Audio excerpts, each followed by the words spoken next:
រឿងខ្មោចទាហានយាមព្រៃ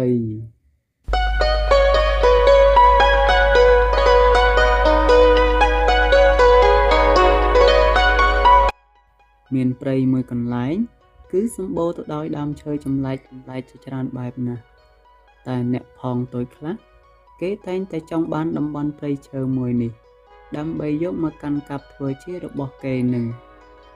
តែបើអ្នកណាមានបំណងអាក្រក់មិនល្អនោះពួកគេទាំងអស់នោះអាចនឹងស្លាប់បាត់បង់ជីវិតដោយសារអ្នកកាន់ត្រង់តំបន់ព្រៃនេះជាមិនខាននោះឡើយព្រោះថាអ្នកនៅតំបន់ព្រៃនេះគឺសម្បូរទៅដោយពួកទាហានខ្មោចជាច្រើនអ្នកកំពុងតែដើរប្រតិបត្តិការយាមនឹងហើយពួកទាហានខ្មោចទាំងអស់នេះពួកគេមិនដែលមានបំណងចង់បន្លាចបំភ័យអ្នកណាម្នាក់នោះឡើយគ្រាន់តែចង់ការពារអ្វីដែលជារបស់ខ្លួនតែប៉ុណ្ណោះតែបើមានមនុស្សធម្មតាចូលមកក្នុងតំបន់ព្រៃនេះគឺពួកគេមិនធ្វើអ្វីទៅដល់ពួកមនុស្សទាំងអស់នោះឡើយព្រោះពួកគេគិតថាពួកមនុស្សទាំងអស់នោះគឺគ្មានបំណងអាក្រក់អ្វីនោះទេគ្រាន់តែចង់ចូលមកតំបន់ព្រៃនេះដើម្បីថតរូបលេងសប្បាយជាការកម្សាន្តនឹងមួយរំពេចផងដែរនោះស្រាប់តែមានទាហានចម្លែកមួយក្រុមបានចូលមកក្នុងតំបន់ព្រៃឈើមួយនេះដើម្បីចង់យកមកកាន់កាប់ធ្វើជារបស់ពួកគេនឹង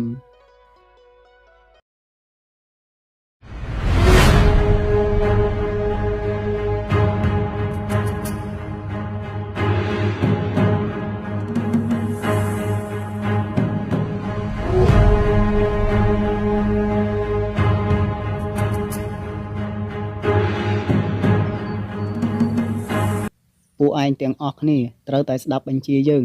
ឥឡូវនេះយើងចូលមកដល់ក្នុងព្រៃនេះកាន់តែជ្រៅហើយតទៅមុខទៀតគឺយើងមិនដឹងមានរឿងអ្វីកើតឡើងនោះទេ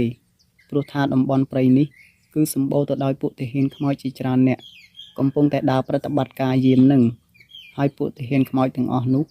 គឺគេមិនខ្លាចគ្រាប់កំភ្លើងយើងនោះឡើយពួកយើងទាំងអស់គ្នាត្រូវតែប្រុងប្រយ័ត្នឲ្យមែនទែនស្ដាប់បានហើយឬនៅបានម៉េចពួកយើងទាំងអស់គ្នាស្ដាប់បានហើយប៉ុន្តែហេតុអ្វីបានជាយើងចូលមកតំបន់ព្រៃរបស់គេទៅវិញម៉េអូព្រោះថាតំបន់ព្រៃនេះគឺសម្បូរទៅដោយដើមឈើចម្លែកជាច្រើនបែបណាស់ហើយវាគួរឲ្យចាប់អារម្មណ៍ថែមទៀតបើយើងបានតំបន់នេះធ្វើជារបស់យើងមែនយើងមិនដឹងជាសប្បាយយ៉ាងណានោះទេយើងនឹងដំឡើងសាក់ពួកឯងឲ្យមួយកម្រិតទៀតជាមិនខាននោះឡើយឲ្យតែយើងបានកាន់កាប់ពិតប្រាកដមែនពួកយើងទាំងអស់គ្នាឆាប់បន្តដំណើរទៅមុខទៀតទៅដើម្បីទៅកម្ចាត់ពួកខ្មាំងខ្មោចទាំងអស់នោះកុំឲ្យមាននៅសេសសល់មួយនឹងឆាប់សិនម៉ែខ្ញុំមើលទៅម៉ែដូចជាជឿជាក់ខ្លាំងពេកហើយមិនក៏ឯងនិយាយបែបនេះទៅវិញឯងចង់ក្បត់នឹងយើងមែនទេខ្ញុំមិនហ៊ានទេម៉ែព្រោះខ្លាចថាក្របកំភ្លើងគ្នាយើងតិចពេកហើយពេលពួកយើងកំពុងប្រយុទ្ធពួកយើងអាចនឹងចាញ់ពពួកខ្មោចទាំងអស់នោះក៏ថាបានព្រោះពួកវាមិនមែនជាមនុស្សធម្មតាដូចជាគ្នាយើងឯណាយោបល់របស់ឯងគឺយើងបានយល់ហើយឯងគិតថាយើងមិនអាចយកឈ្នះពពួកទាហានខ្មោចទាំងអស់នោះមែនទេបើយើងបានជ្រុលជាមកទៅហើយគឺយើងមិនអាចបកក្រោយវិញនោះទេយើងត្រូវតែយកឈ្នះពួកទាហានខ្មោចទាំងអស់នោះឲ្យបានហើយយើងនឹងកាន់កាប់តំបន់ព្រៃមួយនេះឲ្យคล้ายទៅជារបស់យើងពួកឯងទាំងអស់គ្នាមិនសប្បាយចិត្តមែនទេពួកឯងមិនបាច់ភ័យនោះទេពេលណាយើងចប់កិច្ចការហើយយើងនឹងឲ្យពួកឯងស៊ីស្រួលដេកស្រួលនឹងមានប្រាក់ខែច្រើនលុយកាក់ចាយវាយមិនអស់ជាពិសេសគឺស្រីកំដរអារម្មណ៍ពួកឯងយើងនឹងរកឲ្យម្នាក់មួយដើម្បីទុកជាការកំសាន្តនឹងយ៉ាងម៉េចពួកឯងទាំងអស់គ្នាពេញចិត្តដែរទេប៉ុណ្ណឹងប៉ុន្តែខ្ញុំខ្លាចមិនដូចមាត់មេនិយាយវាទៅជារឿងអ្វីផ្សេងវិញក៏មិនដឹងយើងធ្វើទាហានជាច្រើនឆ្នាំមកហើយគឺមិនដែលចាញ់ពពួកខ្មាំងម្នាក់ណានោះឡើយខ្មាំងប្រភេទណាក៏យើងស្គាល់នោះដែរហើយយើងតែងតែកំទេចបានរហូតគ្មានអ្នកណាអាចគេចផុតពីក្រកកំភ្លើងយើងបាននោះឡើយទោះជាខ្មោចព្រៃបិសាចក៏ដោយយើងតែងតែកំទេចបានជោគជ័យរហូតហើយចុះគ្រាន់តែជាខ្មោចទាហានកំពេចកំប៉ុកនៅក្នុងព្រៃមួយនេះសោះតើវាអាចធ្វើអ្វីយើងកើតទៅពិតមែនហើយមេមានអ្នកណាអាចគេចផុតពីក្រកកំភ្លើងមេយើងបាននោះឡើយពួកយើងទាំងអស់គ្នាល្មមឈប់ឆ្ងល់ទៀតទៅហើយត្រូវតែដើរតាមមេរបស់យើង ដើម្បីជ័យជំនះទាំងអស់គ្នា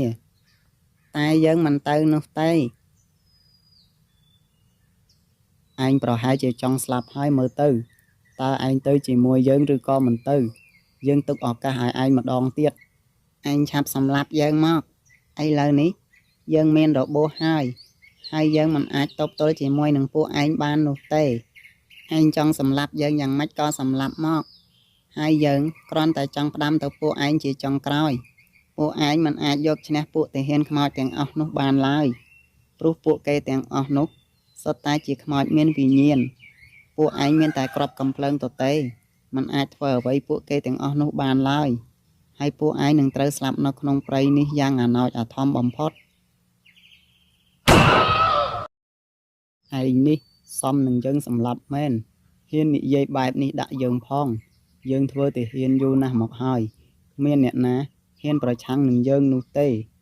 អ្នកដែលប្រឆាំងនឹងយើងគឺត្រូវតែទទួលលទ្ធផលបែបនេះនឹងហើយយ៉ាងម៉េចពួកឯងមានអ្នកណាហ៊ានប្រឆាំងនឹងយើងទៀតទេអត់មានអ្នកណាហ៊ានទេមេកាចម្លឹងតើអ្នកណាហ៊ានប្រឆាំងទៅបើអញ្ចឹងយើងឆាប់បន្តដំណើរទៅមុខទៀតទៅ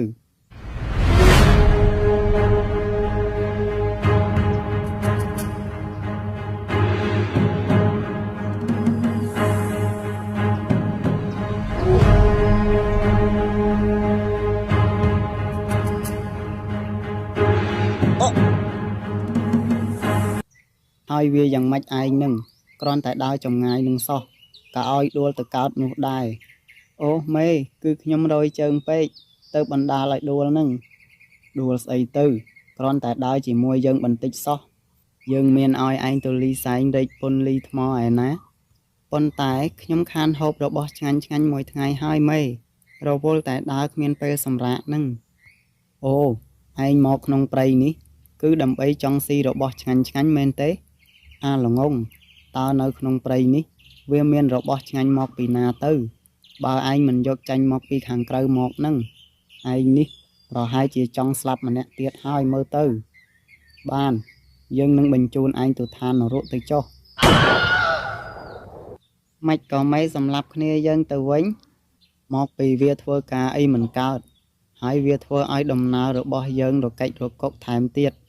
ទើបយើងធ្វើការអីមិនកើតនឹងប៉ុន្តែគួរណាមេកុំសម្លាប់វាទៅបានហើយ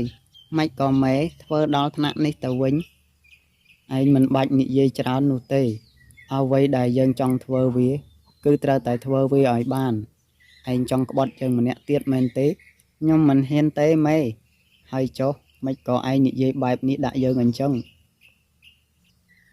បានហើយថ្ងៃនេះយើងលើកលែងទោសឯងម្ដងចុះបើមានលើកក្រោយទៀតយើងនឹងមិនទុកឲ្យឯងនៅនោះទេទៅ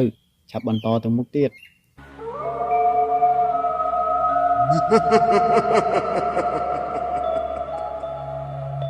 ពួកឯងទាំងអស់គ្នាចង់ទៅណានឹង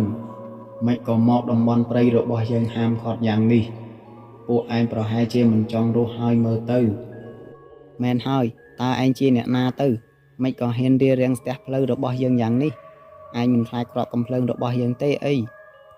ពួកឯងនេះពិតជាថ្លើមធំមែនចូលមកតំបន់ព្រៃរបស់យើងហើយហ៊ាននិយាយបែបនេះដាក់យើងទៀតយើងនឹងមិនឲ្យពួកឯងបានសុខនោះឡើយ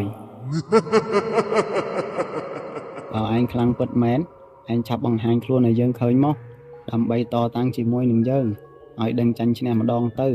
ហើយបើយើងឈ្នះឯងមែនយើងនឹងកាន់កាប់តំបន់ព្រៃឈើមួយនេះតើឯងហ៊ានជាមួយនឹងយើងដែរទេបានយើងនឹងឲ្យកូនចៅរបស់យើងដើម្បីទៅកំដរពួកឯងលេងទៅចុះហើយពួកឯងនឹងស្លាប់នៅក្នុងតំបន់ព្រៃឈើមួយនេះ